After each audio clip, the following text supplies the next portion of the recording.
নমস্কার বন্ধুরা, আমরা আগের ভিডিওতে আপনাদেরকে দেখিয়েছি চন্দ্রমল্লিকা গাছ লাগানো, কিভাবে চারা বসাতে হয়, কিভাবে গাছকে পরিচর্যা করতে হয়।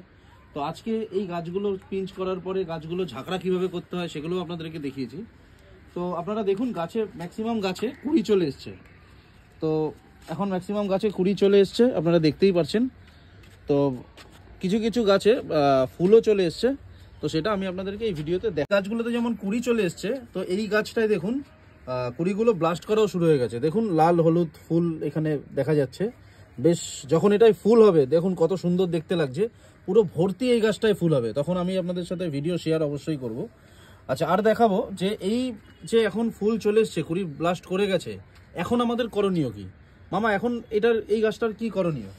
যেমন অন্য যে গাছগুলোতে এখন আমরা ফসফেট জাতীয় আমরা খাবার এখন আমরা ওগুলোতে দেবো, যেহেতু কুঁড়িগুলো যেহেতু বাড়ার সময়, ওই কারণ ওদের এখন খাবার দরকার কুঁড়িগুলোকে বাড়ানোর জন্য। কিন্তু এইটা যেহেতু কুঁড়ি বড় হয়ে ব্লাস্ট হয়ে গেছে, এই গাছটাতে আমরা কোনো রকমই খাবার ব্যবহার করব না। কারণ খাবার যদি ব্যবহার করি এক্ষুনি, তাহলে খুব তাড়াতাড়ি ফুল ফুটে এবং খুব তাড়াতাড়ি ফুল শুকিয়ে যাবে।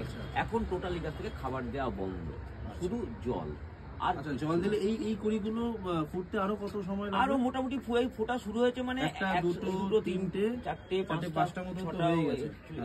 6-7টা ফুল অলরেডি ফুটে গেছে। মানে এটা যখন পুরো ভর্তি হবে তখন দারুণ লাগবে। 15 থেকে 15 দিনের মধ্যে পুরো সব ফুল ফুটে যাবে। আচ্ছা, এই ফুলগুলো কতদিন মানে থাকবে? মোটামুটি এই ফুলগুলো প্রায় 1.5 মাস।